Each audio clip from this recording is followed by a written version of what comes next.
大家好，歡迎收聽 Healing Chats 第一集嘅 podcast。咁其實呢個 podcast 係會講啲咩嘅呢？咁今時今日咧，越嚟越多年輕人佢哋受到情緒病嘅困擾，但係由於呢個社會上面有好多唔同 stigma，好多人會好驚俾人 label，令到 mental health 呢樣嘢好少公開討論。咁我哋每一集咧都會邀請唔同嘅嘉賓同我哋傾偈啦，聽下佢哋嘅經歷同埋對 mental health 嘅睇法，令到大家更了解 mental health 同埋一齊 break the stigma。咁介紹翻我自己先啦，我係 Healing Chats 嘅 founder，亦都係 Mind the Waves 嘅 Youth Ambassador。咁嚟緊都會喺香港大學讀 Bachelor of Psychology。咁5月正正就係 Mental Health Awareness Month，咁大家都知道喺香港成長都一定唔容易。讀書壓力、社交壓力，好多青少年都好崩潰，甚至患上咗焦慮或者抑鬱症。咁根據中文大學研究指出咧，有1/4嘅學生咧都被斷為有唔同嘅 mental health issues。咁我哋今日要探討一種好有效，但係成日俾大眾忽略嘅 therapy，舞蹈動作治療 （dance movement therapy），同埋佢點樣幫到年輕人走出佢哋嘅困難。咁我哋今日好榮幸邀請到香港舞蹈動作治療協會嘅 President Lily 同我哋分享。大家好。知道你唔單止喺香港舞蹈動作治療嘅 President，咁你可唔可以介紹下自己？可以啊，大家好。咁我首先咧係英國註冊嘅舞蹈動作心理治療師啦，另外咧我都係澳洲註冊嘅輔導員嚟嘅。哇，咁你有好多唔同 commitments 喎。咁其實你喺香港舞蹈動作治療協會嘅主要角色係？主要咧我係帶領我哋成班 EXCO team 啦，一齊喺我哋香港舞蹈動作治療協會呢一個 association 咧，帶領佢哋即係點樣 run 啦。咁其實我哋係一個專業嘅學會嚟嘅。咁我哋主要係推動舞蹈動作治療嘅領域啦，同埋發展，以及喺教育同埋社區等嘅界別裏邊咧點樣去應用嘅。咁亦都藉住我哋可以聯繫住本地啦，同埋世界各地嘅舞蹈動作治療協會咧，同埋相關嘅專業人士，促進我哋 dance therapy 喺專業上面嘅發展。舞蹈動作治療喺香港其實都唔算好普及嘅 therapy。咁其實你當初係點樣接觸到舞蹈動作治療㗎？大學嘅時候咧，我喺演藝學院咧就主修芭蕾舞嘅。咁我第一年入去嘅時候咧，其實就已經有個嚴重嘅 injury 啦，就整親咗我個盤骨同埋我個脊椎嘅。咁我都用咗即係都一段好長幾年嘅時間先係 fully recover 啦。咁喺我 recover 嘅旅程裏邊咧，其實我就接觸咗 art therapy 啦。讓我接觸咗一啲創意藝術治療係乜嘢嚟嘅咧？咁同時間我喺即係嗰幾年自己嘅 healing journey 裏邊，我覺得都係舞蹈動作呢一樣嘢係讓我可以揾翻我自己嘅。咁所以我就喺我大學畢業最尾一年嘅時候咧，我就好想去進修，去外國進修。咁我就考咗 Jockey Club 嘅 Music and Dance 分啦。咁我就有幸攞咗 full scholarship 就去咗英國讀我嘅 master，咁就係 dance therapy 啦。咁我就成為咗一個舞蹈動作治療師啦。有啲咩令到你由 dance 嘅 degree 一個 ballerina 去到想關注 mental health 咧？因為其實個變化都幾大㗎喎。我諗首先係我自己 journey 啦，即係喺復原嘅過程，其實我都情緒狀態唔係太好啦，甚至有暴飲暴食，同埋當時咧，其實我婆婆咧就有 dementia 嘅，咁就讓我即係更加認識多咗咩嚟嘅，因為我未接觸過啊嘛。咁同時間屋企都有親人佢有抑鬱啦，咁所以就讓我接觸咗乜嘢係 mental health 啦。咁我喺英國實習嘅時候咧，其實我都係揀呢一類型嘅 population。咁原來呢啲 reasons 令到你成為一個 dance therapist 喎。咁其實我哋今日講到 healing，不如我哋傾下而家香港青少年啦。咁我自己身為一個喺香港土生土長嘅人，我都好明白喺呢個咁快節奏嘅城市長大真係幾大壓力㗎。咁其實舞蹈動作治療具體點樣幫到一啲受焦慮、抑鬱或者其他 mental health issue 嘅年輕人呢？主要啦，dance therapy 咧，其實就會為年青人提供一個安全嘅空間啦，咁讓佢哋透過身體啦、動作同埋舞蹈咧去表達佢哋嘅情感嘅，幫佢哋可以處理一啲好難用言語去表達啦，咁可以幫佢哋 express 到啦，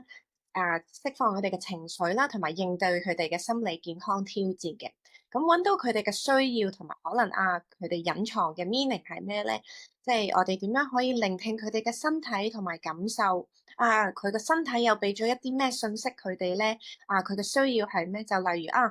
好多時候可能好焦慮嘅青少年咧，佢都會肚痛嘅，或者考試緊張壓力大嘅時候都會個肚唔舒服。咁其實呢啲都係佢消化唔到嘅情緒。咁我哋又點樣去即係幫佢咧？我哋就會帶佢去 therapy 嘅時候，我哋就會 explore 咁樣。其實我可唔可以理解 as 例如我哋嬲到爆炸嘅時候，用動作係比言語更加可以釋放到我哋自己嘅情緒咧？咁其實有時候我自己都會好嬲，但係又唔知點樣去表達自己好嬲嘅情緒，好似有啲嘢想講，但又講唔出口。咁其實 DMT 具體可以從中發揮佢咩嘅作用咧？我諗喺 DMT 裏邊，其實我哋身體咧就係一個 tool 嚟嘅，我哋係有一個渠道啦。咁我哋點樣可以將佢通過動作同舞蹈作為交流，點樣去 express 同埋處理我哋嘅情緒嘅？咁我哋喺 movement 同埋情緒之間咧，其實係互相聯繫住嘅。咁我哋即係作為就係叫做 body mind connection 啦。我哋點樣去互相影響，而亦都係點樣 embody 身體化嘅。咁其次咧，其實我哋會有好多時候會將個注意力擺翻喺個身體裏邊我哋個感受 sensation 會係點？或者例如我哋會留意下我哋個呼吸其實會又係點咧？亦都會鼓勵一啲 mindfulness 啦，正面點樣幫 client 咧、青少年咧可以即係穩定翻個情緒點樣去同自己聯繫嘅？咁透過同身體同埋自我嘅建立聯繫之後咧。其實佢哋又會增加咗佢哋嘅洞察力啦，咁樣亦都會幫佢哋情緒困擾咧特別有幫助嘅。咁呢一個其實都係一啲非言語上我哋一個療愈嘅過程咯。其實可唔可以分享下，即係可能通常 dance movement therapy 都會係用小組嘅形式去做 therapy。咁其實clients 之間會點樣建立佢哋嘅關係咧？例如有冇一啲人係一齊做小組 therapy 後變成一個可以互相支持 support 嘅朋友咧？因為我覺得對我嚟講啦，朋友嘅支持對我嘅 mental health 都幾重要下啦，令到我自己覺得我唔係 alone，同埋有人陪我度過每一個難關。我哋好多時候其實都會用小組嘅形式去進行嘅。我諗小組特別對於年青人嚟講，好緊要係嗰個同行咯。佢哋一齊去經歷呢一樣嘢，點樣互相去支持同埋鼓勵。而通常咧，我哋喺小組裏邊咧，我哋都會鼓勵點樣去建立個關係啦，發展佢哋嘅信任，佢哋感受到嗰個歸屬感樣嘅。咁其實係好緊要，因為呢個都係朋輩嘅影響，亦都可以點樣扶持一齊去行落去咯。其實我都好明白，朋友對我哋嘅心理健康都好重要。同啲經歷過類似情況嘅人傾偈，其實有時候都會俾可能啲唔明白嘅人覺得有 mental health 就係 crazy 嘅人講，其實舒服好多。咁因為佢哋可能始終會少啲批評或者批判，咁佢哋可以了解我哋多啲，然後所以我都好 relate 到一啲呢一種小組 therapy 然之後做到朋友嘅情況，我都幾 relate 到自己。咁你可唔可以分享下你做咗咁耐 dance therapist 一個好令你深刻或者有意義嘅例子？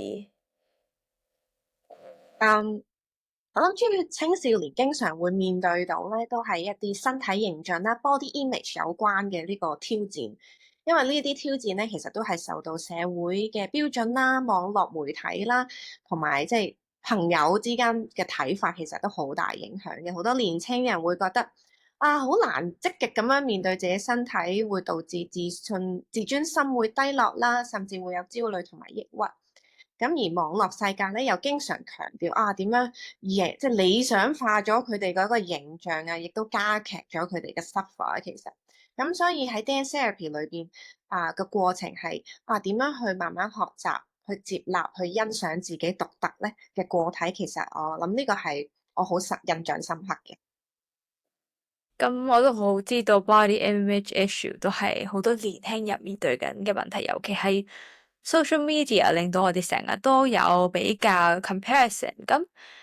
你身為一個 dancer 都應該會經歷唔少容貌焦慮嘅 challenges，因為一個 ballerina 嘅 ideal type 可能係真係要好瘦嘅。咁用你自己嘅 experience 或者你見過咁多 clients，dance movement therapy 又點樣有意義地其實幫助你自己或者你啲 client 咧？我諗作為一個 ballerina 啦，我自己都真係確確實實經歷過 body image 呢個問題嘅，特別喺我當年受傷咗之後啦，非常之迷失，又暴飲暴食啦，跟住根本都唔知自己做緊乜，又好大壓力，係一個不斷嘅循環嚟嘅。咁用咗一段好長嘅時間先揾翻自己啦，即係我諗係我自我嘅價值啦，同埋我存在嘅意義又係咩咧？咁我喺透過舞動嘅過程咧，慢慢學習點樣欣賞自己嘅身體啦，自己獨特嘅價值同埋，即係唔係隨波逐流，即係瘦先係好啊？點樣係健康嘅身體咧？同埋點樣可以被看見同埋聽見咧？咁喺 dance therapy 裏邊，我諗都係提供咗一個強而有力嘅approach，我哋嘅 intervention 點樣去應對我哋嘅身體啦，同埋自我形象嘅問題嘅。咁喺一個安全同埋備受尊重嘅環境下咧，其實年青人可以探索同表達自己對身體啦有咩感受，同埋理解佢哋嘅情緒，同埋培養對自己身體咧嘅接納同埋理解，點樣擁抱佢自己。咁從而其實會發展更健康嘅自我關係啦，坦誠咁面對自己嘅脆弱咧嘅一面係需要好大嘅勇氣嘅。咁呢一種係身體同埋心靈嘅聯繫啦，咁促進咗佢哋自我接受同埋提升整體佢哋身心靈嘅健康係非常重要。到你咁講，我相信你自己身為一個 ballerina 去面對呢啲問題，其實可以令到你更加明白到你嘅 clients 從你嘅專業用 dance movement therapy 去幫助更加多嘅人。咁其實你同你啲 client 做完舞蹈動作治療之後，你有冇留意到其實佢哋有啲咩改變咧？或者例如佢哋會唔會用新嘅方式去表達自己嘅情緒咧？我覺得每個人都有自己嘅方式去經歷佢哋嘅變化同改變嘅。我最深刻印象主要係我見到佢哋好多時候能夠更加深入咁樣理解自己內在嘅經驗啦，即係並且其實佢哋會同自己嘅經歷咧，去有個和解嘅，係一個整合性嘅，就一個變化啦。我諗佢哋可能會更加有彈性啦，情緒會穩定啲，甚至可以喺唔同嘅角度去重新睇自己經歷緊嘅事情咯，探索佢哋唔同嘅感受咯，亦都俾一啲可能新嘅 meaning 一啲新嘅方式去language 去講呢一件事。咁例如就係譬如好普遍嘅self harm 戒手即係自我傷害嘅行為啦。因為好多時候佢哋年青人都唔能夠講出佢哋嗰種痛、嗰種辛苦、嗰種 suffer，咁我哋又點樣可以即係喺 dance therapy 裏邊，我哋點樣身體動作同埋舞動咧？點樣幫佢哋探索佢哋呢一個即係講唔到，但係有好深嘅感受咧？呢啲想法，亦都同時間去慢慢學習點樣去 create 一啲 boundary，咁能夠清晰，好多時候佢哋就會慢慢變得能夠清晰咁表達佢哋嘅情緒啦，亦都可以用言語 verbalize 翻佢哋嘅感受嘅。咁其實佢哋就會更加理解同埋同佢哋嘅情緒聯繫住，而唔係需要去抑壓我哋嘅即係佢哋嘅情緒。咁同時間其實係一個健康啲嘅 coping 咯。咁曾經佢哋可能被傷害嘅，佢哋未必會再懷疑自己嘅感受啦，或者佢哋記得自己有失落嘅時候，佢哋可能有第二個角度，又會覺得我自己可以努力咁樣站起來，企翻起身，呢個係佢哋嘅痕跡嚟嘅。即係可能收埋過自己嘅日子，亦都覺得啊，我自己喺黑暗中裏邊冇放棄喎。咁我見到佢哋嘅轉變，其實都係由內在嘅一種力量去建立啦。點樣去 connect 翻佢哋嘅自己嘅，係啦。咁呢啲變化雖然可能有時會睇落啊，覺得好微小，但係隨住時間嘅推進咧，慢慢累積咧，又其實會揾到佢哋嘅平衡點，同埋繼續去行落去。好 understand 其實可能年輕人啦，因為覺得自己冇其他選擇，冇其他 coping strategy 而選擇咗傷害自己，將心靈上面嘅痛可能轉移上去身體上嘅痛。咁唔係話 self-harming behavior 係唔啱，但係我聽到 dance movement therapy 係可以俾到佢哋一啲 alternative more healthier 嘅 coping strategy，咁我都覺得係幾好嘅。咁其實我都好好奇DMT 其實都有好多佢嘅力量，佢嘅力量去幫助唔同有需要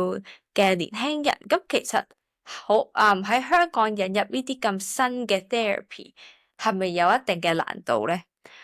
你覺得最大嘅阻力係咩？例如可能人哋有啲人覺得therapy 係咪一定要坐定定講嘢嘅咧？定係社會對舞蹈動作治療有啲咩偏見？例如我都會有諗法，一定要跳舞好叻嘅。咁其實我自己就有一個完全手腳協調嘅人，咁我係咪冇辦法可以 engage 到呢種 therapy 咧？我相信好多時都有好多誤解啦，或者有啲迷思就係主流社會覺得 dance therapy 係咪一定要跳舞㗎？可能好似 jazz 芭蕾舞咁樣涉及到一啲有技巧嘅層面，好似我哋教佢跳舞咁。但係其實咧，我哋統稱呢啲為之表演藝術嘅。咁但係簡單嚟講，for dance therapy 咧，其實我哋係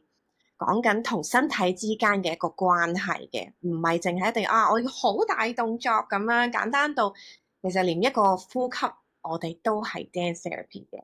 咁 dance therapy 簡單嚟講，其實都係舞蹈同埋心理治療嘅結合啦。點樣透過我哋身體作為途徑去了解同埋整合一個人嘅故事同埋需要嘅。咁裏邊都有舞蹈嘅元素啦，即係我哋有身體啦、空間、時間同埋力量、人同人之間嘅關係流動等等嘅。咁另外我哋仲有加埋心理學啦，同埋腦神經學嘅一啲理論咧，作為基礎嘅。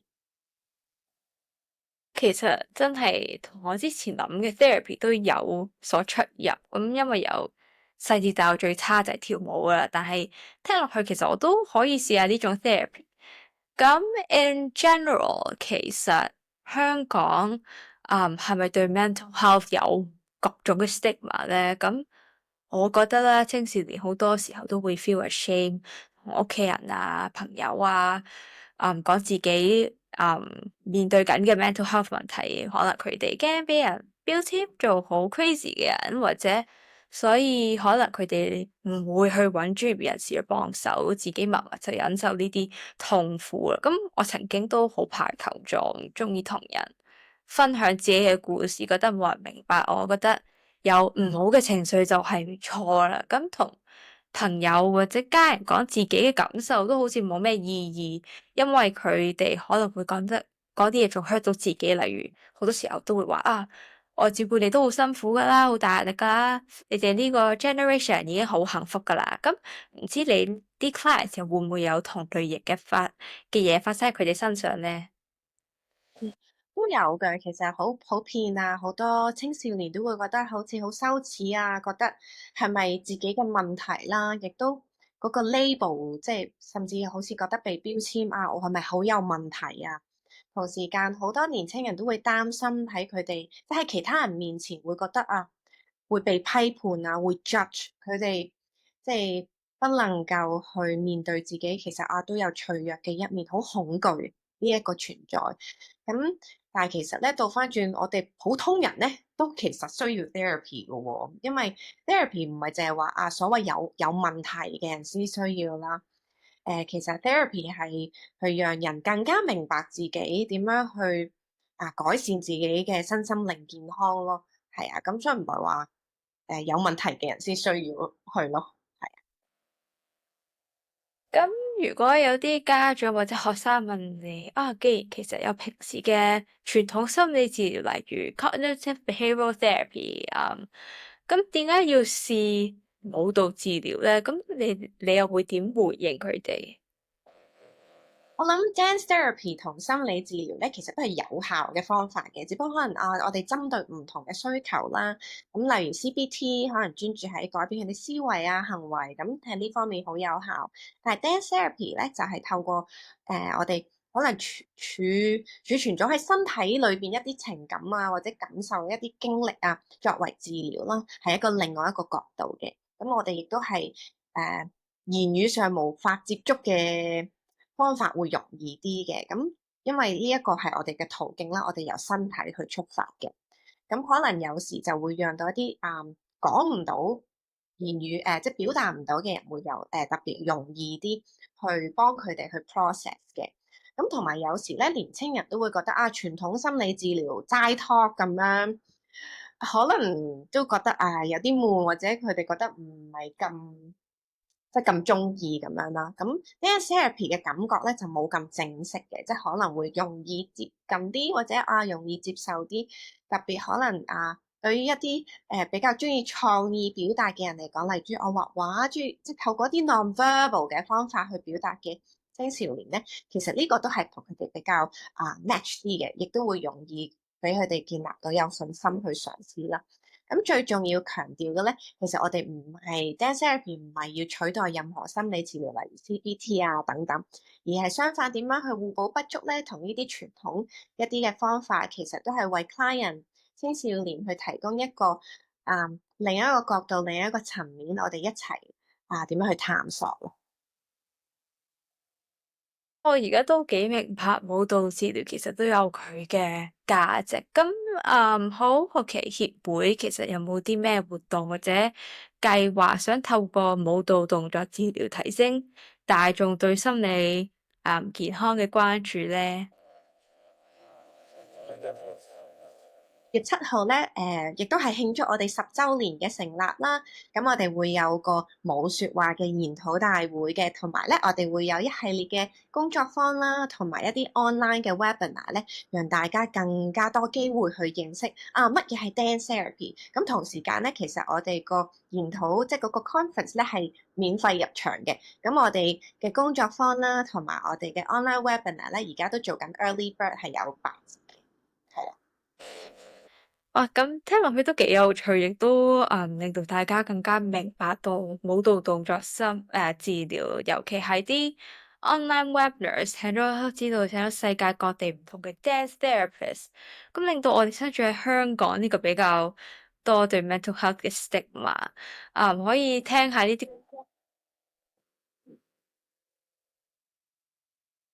多謝你今日同我哋分享咗舞蹈，單止係藝術，亦都有佢獨特療愈嘅力量。咁其實我都幾期待 dance movement therapy 喺香港嘅發展。我而家聽咗你講咁多關於 dance movement therapy 咧，都好希望其實多啲人知道有呢一種 therapy，俾佢哋有更多治療嘅 options，而明白到 dance movement therapy 係一定要跳舞好叻，同埋最重要就係 seeking help is never a sign of weakness。咁再次多謝你今日嘅分享啦，希望大家聽完呢集咧都會對 DMT 多啲 understanding。咁如果大家想知道更加多關於 dance movement therapy 咧，就不妨參加佢哋6月7號嘅講座啦，同埋之後嘅研討會。咁更新嘅資訊咧，就可以睇下佢哋嘅website、Facebook 或者 IG 啦。咁我哋下集再見。